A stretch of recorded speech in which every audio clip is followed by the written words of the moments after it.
tidak apa-apa kalau saya ganti angka jadi kata gitu. Tapi saya lihat di sini kamu menambahkan kata dan ya. Jadi dua orang meninggal kan harusnya dua orang meninggal, satu korban alami luka, luka bakar. Di sini kamu angkanya oke diganti jadi kata dua. Terus kamu ada tambahkan kata dan korban kamu ganti jadi orang. Betul nggak? Betul, Pak. Ya, jadi itu memang tidak disarankan ya. Kalau misalnya mau kamu tambahkan kata dan, mungkin bisa dikurungkan. Jadi betul dua orang meninggal, terus kurung dan baru satu korban. Jadi jangan diganti jadi orang, tetap aja pertahankan korban. Kalau misalnya kamu rasa lebih enak dibacanya orang, diganti aja kalimatnya jadi kalimat tidak langsung. Jadi kutipan tidak langsung, sorry. Jadi ini kan masih kutipan langsung bentuknya. Jadi kalau bisa kutipan langsung itu tidak usah diedit, tidak usah disunting. Kalau mau ditambahkan, ya tadi pakai tanda kurung. Lalu kalau di sini berapa saya setuju ya dalam penyuntingan, tapi di sini kan saya mau tekankan penyuntingan substantif itu lebih bebas, lebih freestyle dibandingkan penyuntingan mekanis. Contohnya untuk kalimat pertama aja, kan dua orang ditemukan tewas, bla bla bla. Terus baru ngomongin korban. Di sini kalau kalian baca beritanya, itu kan berita tentang kebakaran ya. Kalau misalnya kalian mau menekankan fokusnya tuh ke kebakarannya, instead of langsung menyebutkan korbannya, itu bisa banget dalam penyuntingan substantif. Artinya, eh, kalimat pertamanya bisa kalian ganti, kalian gabungkan dengan isi beritanya sehingga ketemu tuh kata-kata seperti gini. For example, kalimat pertamanya sebuah kebakaran terjadi eh, di Jalan Al Hidayah. Kayak langsung aja alamatnya karena di sini kan kalau kalian baca Kota Bekasi ini ditulis dua kali kan. Kalimat pertama dua orang ditemukan tewas dalam insiden kebakaran rumah di Kota Bekasi. Terus di kalimat selanjutnya, di kalimat ketiga nih, peristiwa itu dilaporkan ke Dinas Pemadam Kebakaran ke Kota Bekasi. Oh sorry, itu itunya lokasinya. Nah ini yang lokasi kebakaran berada bla bla bla Kota Bekasi. Jadi terlalu banyak Kota Bekasi di situ. Jadi bisa digabung aja, langsung aja disebutkan lokasinya tuh satu kali aja. Jadi langsung di kali pertama sebuah kebakaran terjadi pagi hari di di mana di Jalan Al Hidayah 2 nomor 100 bla bla bla bla Kota Bekasi. Titik. Baru kalian bicara tentang korban. Kebakaran itu atau kejadian itu menewaskan dua orang. Eh, ibu namanya siapa? Nani Sugiarti dan anaknya Aura Alfiadi. Seperti itu. Jadi langsung digabung, diparaphrase sehingga tidak terjadi pengulangan. Lokasinya disebutkan dua kali, itu bisa kita singkat jadi sekali aja. Lalu tidak usah berkali-kali dibilang ada korban, ada korban, ada korban. Cukup sekali aja disebutkan tidak apa-apa. Dan ini kan sebenarnya memang kalau berita strukturnya seperti ini ya. Artinya bahwa kalau ada definisi, sorry, keterangan, itu bisa diperkuat dengan kutipan langsung yang kalau ini kutipannya diambil dari petugas command center Dinas Pemadam Kebakaran ini. Tapi kalau penyuntingan substantif itu bisa kalian hapus kutipan langsungnya. Kenapa? Karena kan udah disebutkan bahwa di atas disebutkan ada dua orang meninggal dan satu orang terluka gitu ya. Jadi nggak usah ditekankan lagi sebenarnya di kutipan langsung. Dihapus saja nggak apa-apa karena sudah disebutkan di atas tadi. Jadi seperti itu. Penyuntingan substantif intinya tuh tidak usah terlalu takut untuk menyunting. Artinya kalian bisa paraphrase lebih luas tanpa mengurangi maknanya. Tadi kelasnya tunjuk tangan? Iya, Pak, mau nanya. Ya, kenapa? Kemarin saya sama Afifah sempat ada perbedaan pendapat terkait penyuntingan substantif ini. Nah, Mm. sebenarnya dari Afifah itu dia udah menyarankan kalau apa si teksnya ini diubah banget gitu Pak. Tapi setelah saya baca lagi hasil parafrasenya Afifah itu bentuknya jadi sedikit agak kayak narasi cerita gitu Kak, bukan berita. Menurut saya kayak kurang Hmm. cocok buat dipakai ke berita. Jadi makanya saya Oh, saranin jangan terlalu banyak diubah, kita mending kita gini-gini aja. Nah itu gimana ya Pak kalau misalkan sampai bentuk beritanya tuh lebih kayak naratif gitu Pak? oh, kalau saya untuk dari segi gaya aja udah berubah, berarti tidak boleh seperti itu. Kalau mau paraphrase, ya tetap kita lihat lagi gayanya sudah sesuai belum dengan gaya-gaya teks jurnalistik. Artinya kan dia report dan menggunakan kata-kata yang dramatis sehingga itu masih ada nuansa teks jurnalistiknya, bukan narasi. Memang untuk narasi itu ada juga di jurnalistik ya, berita-berita feature. Tapi ini kan berita hard news, berita breaking news gitu ya. Sehingga ada beberapa gaya tertentu yang harus kita ikuti. Kalau mau paraphrase tuh boleh banget, tapi ya seperti tadi kita usahakan tone-nya itu masih berupa teks-teks hard news. Makanya tadi saya paraphrase ya, jadi kayak tetap berita tapi lebih ke paraphrase kayak sebuah kebakaran terjadi pagi hari di jalan bla bla bla bla bla. Kejadian itu menewaskan 2 orang bla bla bla bla bla. Tetap chopping ya. Kalau narasi kan banyak penggabungan kata, kalimat, tapi ini tetap chopping, tapi tidak ada informasi-informasi yang terlalu berulang. Kayak tadi lokasi, terus korban juga diulang-ulang, sehingga itu bisa dipertimbangkan untuk disunting. Seperti itu ikhlas ya. Berarti sebisa mungkin tetap mempertahankan gaya jurnalistik, tapi boleh parafrase banyak gitu. Betul, betul. Kalau emang dirasa kayak ini teksnya terlalu bertele-tele gitu. Ya walaupun itu emang ciri khasnya ya, tapi terlalu bertele-tele itu bisa kita suntik begitu. Baik Bapak, Oke, terima kasih banyak. sama-sama. Agus mau nanya? Oh iya Pak, saya mau tanya eh, ke Paulina Marindu yang kata sekitar diganti kata mencapai itu apakah sudah tepat? Karena sebelum kata ini tuh ada kata ditaksir, yang dimana ditaksir itu artinya Oh, oke. kayak masih hitungan kasar dan masih sifatnya prediksi gitu. Nah, Ya, ya. apakah kata mencapai itu lebih cocok digunakan atau bagaimana? Karena menurut saya mencapai itu kayak udah ada angka pastinya gitu loh Pak. Sedangkan kalau sekitar itu kan masih prediksi nih. Apalagi di kata sebelumnya itu ditaksir. Jadi seperti itu aja pertanyaannya. Oke, jadi memang ditaksir itu kan secara nggak langsung artinya belum tentu itu 50 juta gitu ya. Nah, pilihannya ada dua. Antara kamu mau mempertahankan ditaksir atau mempertahankan sekitar. Kalau misalnya kamu mempertahankan ditaksir itu sudah betul, ditaksir mencapai. Tapi kalau mempertahankan sekitar, berarti ditaksirnya dihapus. Berarti kerugian material mencapai sekitar. Karena itu dua makna yang sama ya, walaupun eh, beda beda kata, tapi secara makna meaning wise itu mirip-mirip. Ditaksir kan kayak kira-kira, sekitar juga kira-kira. Jadi kalau misalnya mau mempertahankan itu pilih satu aja, either itu ditaksir atau sekitarnya dipertahankan. Seperti itu. Oh iya Pak, Oke, saya, Agus? oh, Ya, ya saya mau Itu tanya Pak. berarti dipilih ya Pak. Oh, sorry Gus. dipilih. Iya, jadi dipilih mau mempertahankan ditaksir atau sekitar gitu. Karena dua kata itu memiliki makna yang mirip-mirip supaya tidak ada terjadi pengulangan. Jangan sampai kayak ditaksir mencapai sekitar atau ditaksir sekitar, nah itu tidak bisa. Kalau emang mau ditaksir atau sekitar, itu pilih salah satu, ditaksir mencapai atau mencapai sekitar gitu.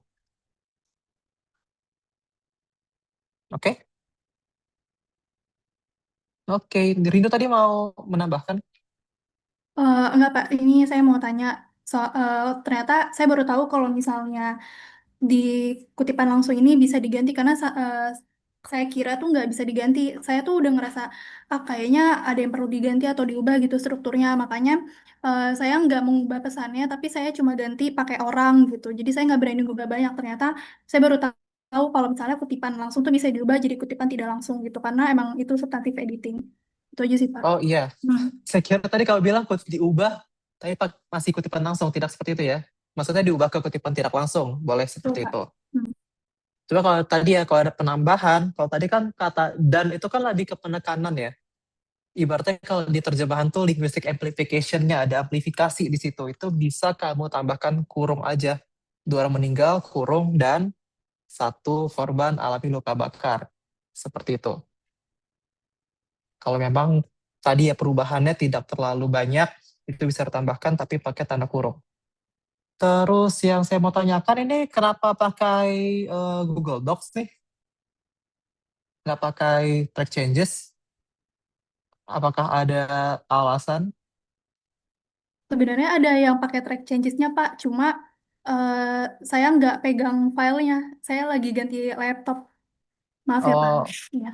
karena kalau seperti ini, coba kamu lihat di paling atas. Oke, itu kalau saya lihat, kan kamu menghapus kata merupakan ya, korban diketahui merupakan seorang, di situ kan merupakannya kamu coret gitu, kamu hapus. Nah, kalau kita lihat, itu diketahui spasi, terus di sebelum seorang, itu spasi lagi. Sehingga kalau kamu accept ini kata merupakan, itu bakal ada double space. Kalau Google Docs itu tidak bisa kamu ubahkan ke simple markup karena tidak ada fitur tersebut. Sehingga kalau misalnya kamu kasih file ini ke ya let's say ke atas kamu, ke supervisor kamu, itu bakal dipertanyakan ini kok masih ada yang salah, spasi aja masih salah gitu. Jadi memang itu cuma itu ya kayak eh, alasan kenapa lebih bagus menggunakan track changes instead of Google Docs seperti itu. Itu aja. Terus kamu tadi ganti kebakaran menjadi peristiwa ya, kalau nggak salah. Kebakaran itu dilaporkan, jadi peristiwa itu dilaporkan. Ada alasan tertentu kenapa diganti? Paulin, Oh iya, jadi menurut saya kalimat aslinya itu terlalu padat karena menggabungkan waktu, pelapor, dan lokasi dalam satu kalimat panjang. Jadi saya pecah jadi 2 kalimat supaya alurnya lebih mudah dipahami dan itu teknik breaking sentence. Begitu, Ya, Pak. ya untuk kalimatnya dipecah saya tidak ada masalah ya. Cuma yang kata kebakaran kamu ganti jadi kata peristiwa itu apakah ada alasan tertentu? Di sini kan kamu kebakaran itu dilaporkan, kamu ganti jadi peristiwa itu dilaporkan. Kebakarannya kamu ganti jadi peristiwa. Ada alasannya nggak? Kenapa kamu ganti? Atau cuma kamu jadikan pronoun aja gitu? Saya ganti karena kata kebakaran itu cenderung terasa lebih dramatis. Jadi kalau peristiwa jadi lebih netral dan formal aja sih, Pak. Dan tidak terlalu sensasional gitu. Oke, oke. Bapak. Tapi ini ya, balik lagi ya kalau misalnya jurnalistik itu biasanya kalau mau beritanya itu masuk ke search engine optimization, SEO-nya itu, biasanya itu ada beberapa kata kunci yang mau nggak mau tuh kita harus ulang, tapi jangan sampai terasa repetitif. Kalau ini kata kuncinya ada kebakaran. Jadi kalau di dalam menulis teks berita itu kalau misalnya memberitakan tentang kebakaran, tekankan kebakaran itu. Jadi kalau saya rasa boleh diganti, tapi kayaknya tidak usah pun tidak apa-apa sebenarnya. Kayak kebakaran itu dilaporkan itu tidak ada masalah juga. Seperti itu ya. Karena memang ini fokusnya ke kebakaran, eh, jadi pakai kata kebakaran pun tidak apa-apa, tidak masalah. Oke, ada lagi pertanyaan dari kelompok Rindu dan Faulin dan mungkin dari teman-teman lain. Kalau tidak ada, bisa ditutup dan kita lanjut ke kelompok selanjutnya. Tidak ada ya? Tolong ditutup Rindu atau Faulin. ya baik Pak. Sekian dari kelompok kami. Terima kasih atas saran dan masukannya Pak Eri dan teman-teman. Saya tutup. Assalamualaikum warahmatullahi wabarakatuh. Waalaikumsalam. Warahmatullah. Sebelum lanjut kelompok 2, saya mau ambil charger dulu ya. Wait, 5 menit.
I'm back.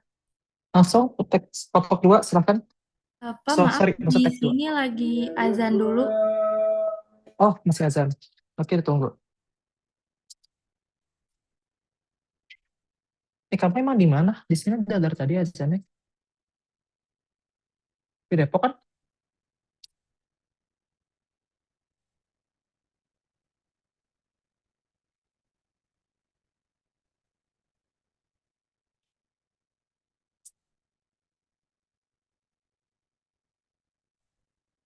Kalau sudah, langsung mulai saja ya.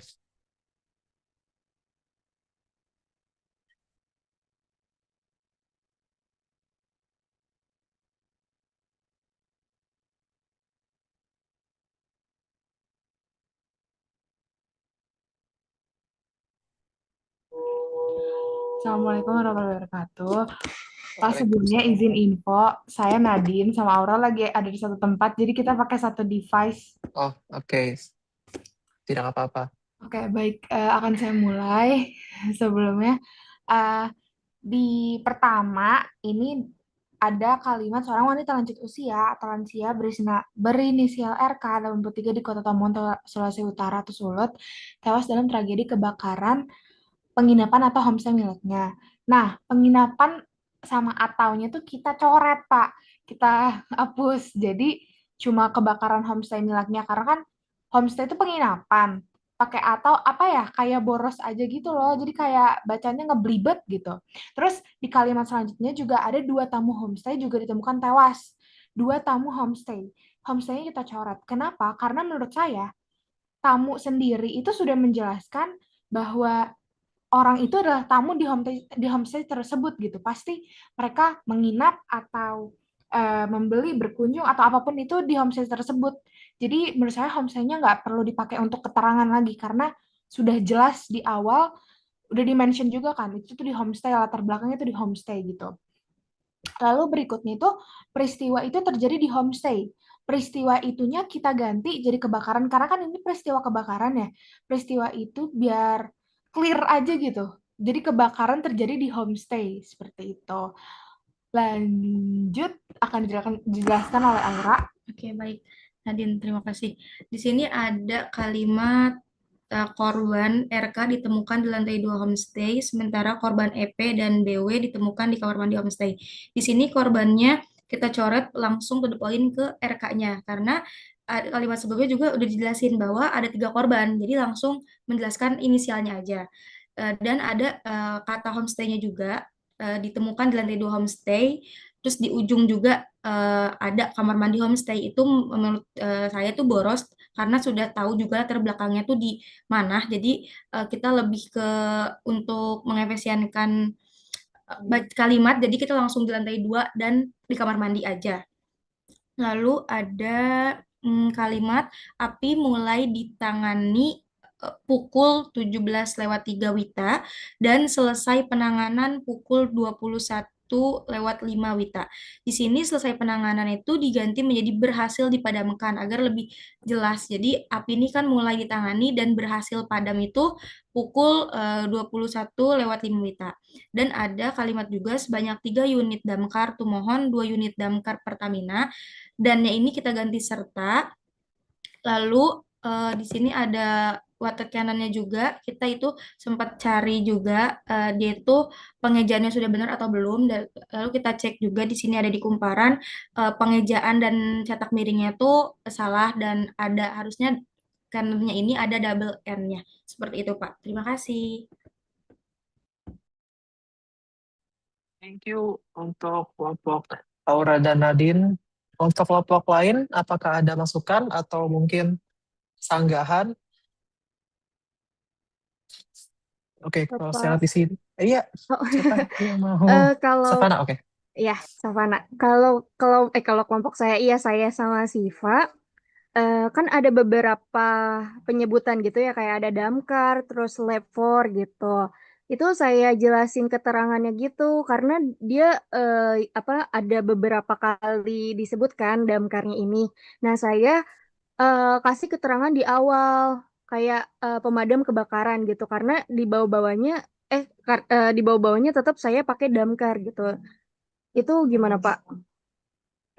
Oke. Kalau misalnya dia di let's say teks akademik ya, memang bagusnya kalau ada singkatan kita panjangkan dulu, baru kita dalam kurung singkatannya, baru di bawahnya kita pakai singkatan. Tapi kalau di teks jurnalistik itu sedikit berbeda. Artinya kalau misalnya ada singkatan, tapi singkatan itu sudah well known dan sudah banyak digunakan, jadi tidak usah dipanjangin lagi. Contoh kayak damkar tadi. Damkar kan udah banyak digunakan kan ya. Bahkan let's say kalangan tua ke kalangan muda itu semuanya tahu damkar itu apa, yaitu pemadam kebakaran. Jadi tidak usah dipanjangin lagi, cukup apa namanya disingkatin aja. Sama seperti lapor, kalau misalnya memang itu adalah singkatan yang umum digunakan, ya udah disingkat aja tidak masalah. Tapi kalau misalnya kamu cari-cari di berita atau di teks, kata lapor ini termasuk jarang digunakan di dalam berita. Nah, itu baru bisa kamu panjangin. Dan kalau misalnya dipanjangin, tapi di bawahnya tidak ada mention lagi tentang lapor, for example, jadi nggak usah kamu singkat lagi, berarti tim laboratorium forensik mungkin ya lapor, itu tidak usah dalam kurung lapor, kecuali memang ada disebutkan lagi itu ya lapor di bawahnya. Tapi kalau tidak ada, panjangin aja tidak apa-apa. Jadi harus dicek lagi apakah kata tersebut itu memang umum digunakan atau tidak. Kalau misalnya umum, tidak apa-apa disingkat. Kalau misalnya tidak umum, berarti ya dipanjangin aja. Supaya pembaca pun paham, oh lapor ini gitu. Ya for example kan kayak Polda, Sulut, itu kan semuanya udah well known ya. Sama kayak Damkar tadi. Jadi saya rasa itu tidak usah dipanjangin gitu. Kecuali kalau di teks akademik atau teks-teks bisnis. Begitu. Oke, Pak. Satu lagi boleh? Boleh silahkan. Satu lagi saya mau bertanya, yang kata homestay itu perlu di italic gak ya, Pak? Karena saya pas itu research berita, tapi banyaknya pakai villa, saya nemuin homestay gitu. Tapi satu ada nemu, tapi dia nggak di italic gitu. Itu perlu di italic. Ya, ini tadi juga mau saya tanyakan ke kelompok Aura dan Nadine sebenarnya. Kenapa kamu watercannon, kamu italic, tapi homestay nggak kamu italic? Nah, itu dia. Kita juga kita juga lupa. Itu juga mau saya tanyakan sebenarnya. Oke, udah diwakilkan Savana tadi ya. Jadi seperti itu, kalau saya emang sudah bagus ya, kamu apa namanya, aware ada istilah asing di situ, watercannon, tapi yang homestay-nya tidak kamu miringkan. Jadi jangan sampai kelewat seperti itu. Terus ini juga sebenarnya kalau dari saya sih sama kayak kelompok satu tadi ya, bahwa bisa ditekankan lagi peristiwa kebakarannya instead of langsung bilang ada korban, tapi bisa aja kan kebakaran melanda homestay, langsung lokasinya kebakaran melanda homestay Mountain View di Jalan Babi Palar, kelurahan ini, kecamatan ini, pada hari Minggu, titik. Baru kamu fokus ke korbannya, peristiwa itu menewaskan atau kebakaran itu menewaskan pemilik homestay dan 2 tamunya. Jadi tadi kan kamu tadi sempat itu ya kayak tamu homestay, ya tamu itu udah pasti tamu homestay ya, karena di kalimat sebelumnya udah dijelaskan homestay. Bisa kamu, daripada kau bingung, kamu gabungkan aja kalimatnya. Jadi kayak peristiwa itu menewaskan pemilik homestay, siapa, for example RK tadi ya, serta 2 tamunya, PP dan BW gitu. Jadi bisa kamu akalin dengan cara seperti itu. Terus Berarti sama Bapak juga, kalau kenapa? untuk yang editing ini tuh lebih bebas gitu ya, Pak. Jadi kita boleh dibebaskan untuk menyatukan 2 kalimat asal masih maknanya masih sama. Atau menambahkan Ya, informasi. justru itulah inti dari penyuntingan substantif. Artinya kalian bebas menyunting tanpa menghilangkan maknanya, tanpa menghilangkan satupun informasi yang terdapat di teks tersebut. Gitu. Jadi kita sebagai editor kita tuh bisa mempunyai power. Kita tuh mau menekankan kemana sih? Apakah mau menekankan ke peristiwa kebakarannya kah? Atau mungkin korban-korbannya? Tapi kalau ini kan lebih ke kebakarannya di mana, terus kebakarannya seperti apa, disebabkan oleh apa. Sedangkan kalau korban kan cuma kayak, oh ada korban meninggal, ada korban terluka gitu. Kan cuma sebatas itu, tidak ada informasi lebih lanjut. Informasi yang setelahnya itu lebih ke ya how that kebakaran happen kan. Jadi kita bisa ganti kalimat pertamanya itu tentang kebakaran aja langsung kayak kebakaran melanda melanda homestay di mana gitu. Instead of kalau ini kayak kota Tomohon itu disebutkan 2 kali ya. Apalagi ini masih unik nih. Di atas disebutkan kota Tomohon, di bawah dibilangnya kecamatan Tomohon. Sorry. Oh, kecamatan ya, sorry, bukan kabupaten. Jadi seperti itu, daripada disebutkan 2 kali lokasinya, biar ringkas dan tidak berulang-ulang. Kok lokasi lagi sih yang disebutin? Makanya langsung aja digabung ke satu kalimat, mungkin kalimat atas. Kayak gitu, Aura dan Nadine yang tadi nanya. Terima kasih. Terima kasih. Ya, Maaf, saya Rindu mau izin nanya? bertanya. Iya, Pak. Aura dulu aja. Oh, Oh, Aura dulu. Oke, silakan. Udah, Pak, udah. Oh, udah. Bapak, maaf. Tadi melanjutkan pertanyaan Bapak. Ini kedengaran nggak ya, Pak? Maaf. Oh, kedengeran.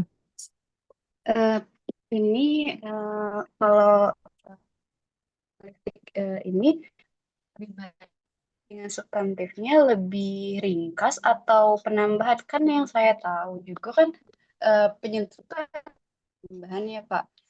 Yang bagian ini juga nih kelompok 12 kelompok saya itu ada penambahan juga Pak, kayak misalkan di kejadian ini tuh kejadian naas. Nah, naasnya ini saya tambahin agar apa sih kalimatnya itu lebih apa ya? Ya lebih gitulah untuk teks jurnalistik gitu Pak. Itu akan lebih baiknya bagaimana Pak untuk khusus jurnalistik sendiri? Oke. Kalau misalnya penyuntingan substantif itu tidak ada aturan ya, apakah penyuntingan substantif itu meaningnya mempersingkat atau justru memperbanyak atau memperpanjang kalimat. Fungsi utamanya adalah bagaimana kita mengubah teks itu sehingga teks tersebut enak dibaca.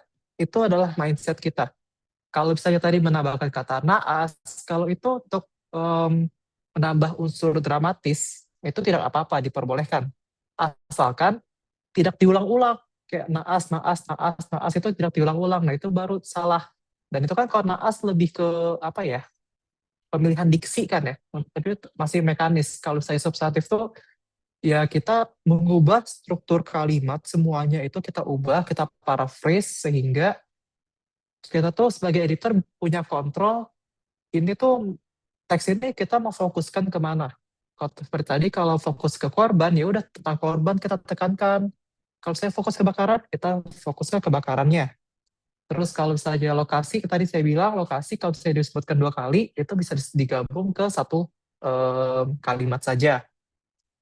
Seperti itu. Karena ini kalau kita lihat ya, di teks ini kalimat pertama tentang korban, terus kali kedua lokasi, terus nanti korban lagi. Instead of seperti itu kan lompat-lompat ya, korban, terus kebakaran lagi, terus korban lagi. Kita bisa mengubah struktur, misal fokus ke kebakaran dulu, baru kita bahas korban. Jadi untuk yang ditemukan, bisa aja kamu letakkan kalimat itu setelah informasi tentang si korban. For example, kayak tadi ya, kebakaran itu menewaskan pemilik homestay RK serta 2 tamunya EP dan BW. Bisa kamu lanjut ke tentang how korban itu ditemukan, ketiganya ditemukan dalam kondisi mengenaskan setelah api dipadamkan. RK ditemukan di lantai 2, sementara kedua tamu di kamar mandi. Kan tidak seperti itu. Jadi kita selesaikan dulu pembahasan korban, baru kita bahas yang lain. Misal tentang penanganannya, atau mungkin penyebabnya. Jadi tidak lompat-lompat seperti itu. Makanya itulah fungsi penyuntingan substantif. Bagaimana tuh berita itu ngeflow, tidak lompat-lompat. Kalau ini kan terlalu lompat-lompat. Tadinya ada korban, terus lokasi, korban lagi, terus kebakaran ya baru. Seperti itu sih Indah. Kalau misalnya untuk menambah kosakata tadi, naas dan lain segala macam, no problem sebenarnya, asalkan tadi strukturnya sudah eh, enak dibaca gitu. Baik, Bapak. Terima kasih. Ya, sama-sama. Rindu mau nanya? Iya Pak, saya mau tanya, itu kan ada Kasat Reskrim Ibtu Roy ke Raymond Javet. Nah, setahu saya Ibtu itu atau pokoknya yang berpangkat, pokoknya yang tulisan pangkat itu, setahu saya tulisannya tuh pakai huruf kapital semua. Itu apakah kalau misalnya di teks berita pakainya kecil atau gimana kan? Karena pas saya baca di teks berita pun dia pakai huruf kapital sih Pak. Kalau misalnya kamu punya sumber yang cukup reliable, kayak tadi kan, teks berita, mereka menulis itu ini kapital, ya udah berarti kapital tetap. Tapi secara kaidah kebahasaan ya, kalau misalnya akronim itu tuh tidak dikapitalkan. Akronim kan beda sama singkatan. Makanya di sini di teks yang sama, WITA. WITA itu kan tidak kamu kapitalkan. Sedangkan WIB, WIT itu dikapitalkan. Kenapa? Karena beda ya singkatan sama akronim. Kalau akronim itu adalah singkatan yang bisa kita eja. Kayak WITA. Kalau WIB kan kita nggak baca WIP gitu. Atau WIT jadi WIT. Tapi ada beberapa case ya, seperti misalnya kayak SIM. SIM itu kan kita baca ya, kita nggak jadi SIM. Tapi dikapitalkan semuanya SIM. Padahal kita baca itu, kata itu bisa kita baca, itu kan akronim. Nah, itu ada beberapa special case. Jadi ya seperti itu, kalau yang benernya harusnya kalau sesuai teori seperti SIM tadi itu tidak dikapitalkan karena itu bisa dibaca. Tapi secara konvensi mungkin dikapitalkan, makanya kita ikut konvensi. Sama mungkin kayak itu ini, kalau misalnya konvensi yaitu di teks-teks lain kamu lihat dia dikapitalkan, ya udah berarti kapitalkan saja. Mungkin bisa kamu tambahkan komentar supaya nanti publisher atau mungkin si penulisnya ini bisa melihat bahwa oh ya benar itu kapital, bukan di seperti ini, bukan dalam bentuk kata depannya saja yang kapital gitu. Ya Pak, berarti emang nggak ada masalah ya, karena setahu saya itu sih Pak. Iya, Ya, banyak nggak ada makasih masalah Pak. sih. Oke, Makasih ya Savana, Pak. ya sama-sama. Savana Ratunaila. Bapak, saya cuma mau koreksi yang akronim ini punya Aura, itu yang WITA-nya nggak di kapital.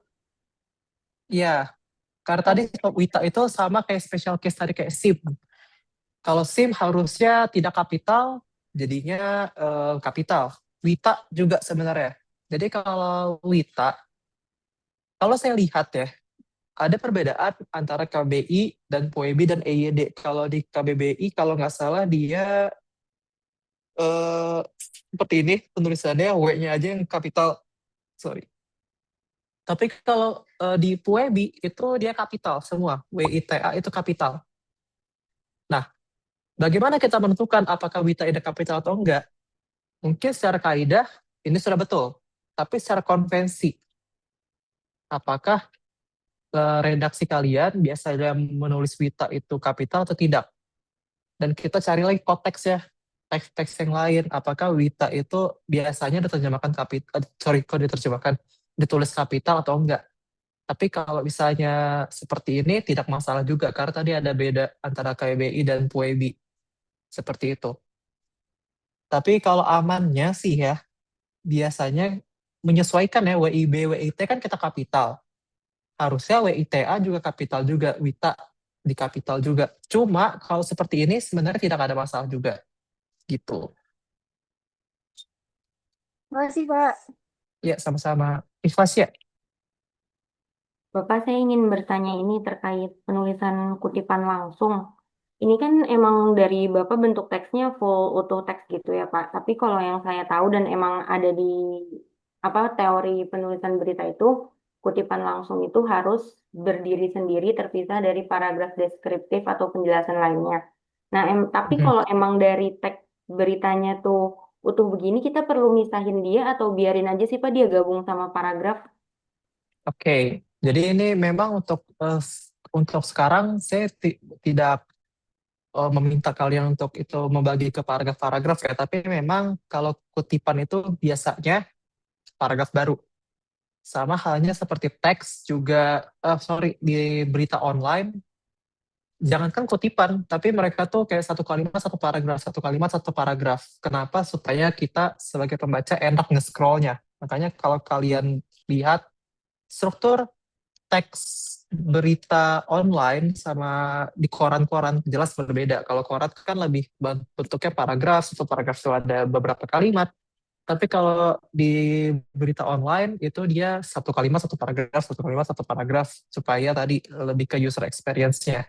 Tapi saya setuju bahwa kalau kutipan itu harusnya dipisahkan, memang ada paragraf baru. Tapi kalau sekarang saya lebih fokus ke dalam flow kalimatnya aja instead of struktur paragrafnya, tidak saya bahas di sini sebenarnya. Tapi kalau tadi kamu memisahkan, ya lebih better lagi. Udah better. Thank you, Pak. Yes. Agus, mau nanya? Ya, Pak, saya mau tanya terkait eh, konvensi, Pak. Misal kalau kita pengen tahu nih, konvensi kata ini misalnya kayak di jurnalistik nih, kata apa yang biasa yang lazim gitu ya. Mm-mm. Pasti kan butuh rujukan atau dari berita lain juga ya. Nah, itu Mm-mm. apakah kita eh, membandingkannya dengan berita dengan media lain atau dengan media yang sama gitu? Kita nyari berita lain di media itu sendiri, kayak gitu. Oke. Kalau di teks jurnalistik itu bagusnya kita bandingkan dengan yang di redaksi kita sendiri. Artinya gaya selingkung, misal gaya selingkung redaksi 1 dan redaksi 2 mungkin agak berbeda. Jadi kita pastikan dulu di redaksi kita pakainya seperti apa. Tapi kalau saya di redaksi kita pun tidak ada rujukan atau tidak ada referensi, atau mungkin publisher nanya ke kita bagusnya seperti apa. Nah, baru kita cari comparisonnya di media-media lain. Media-media lain tuh menggunakan seperti ini. Terus bisa kita perkuat dengan menurut KBI pun yang benar seperti ini.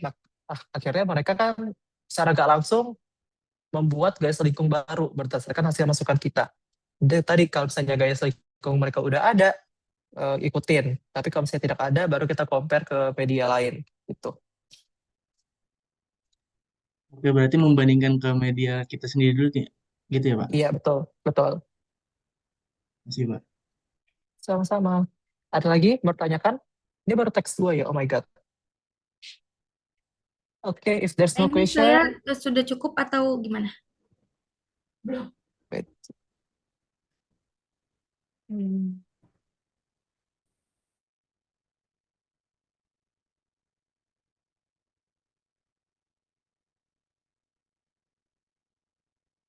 Ya, ini masih, kalau tadi saya struktur ya, masih banyak lompat-lompat kayak tadi, yang korban ketemunya justru di bawah letaknya, padahal bisa kamu dekatkan di kalimat setelah penyebutan korban tadi.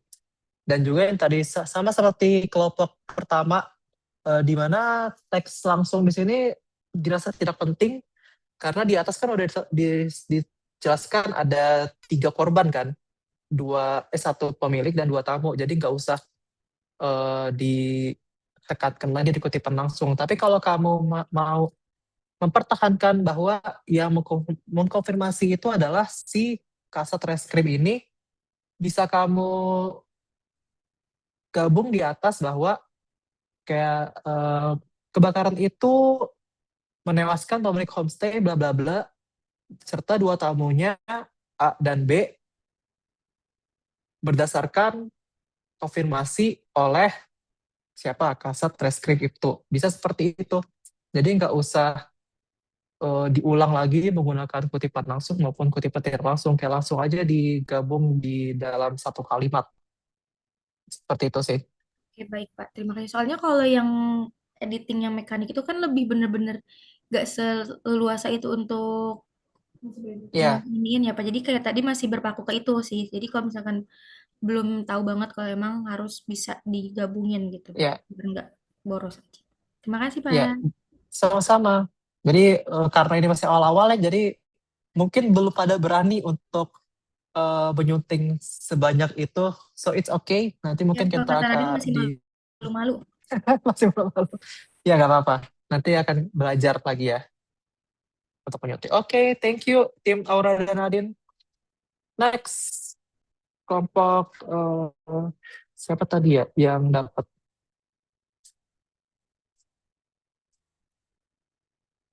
Silahkan. Syakila ya, Syakila Filzah ya.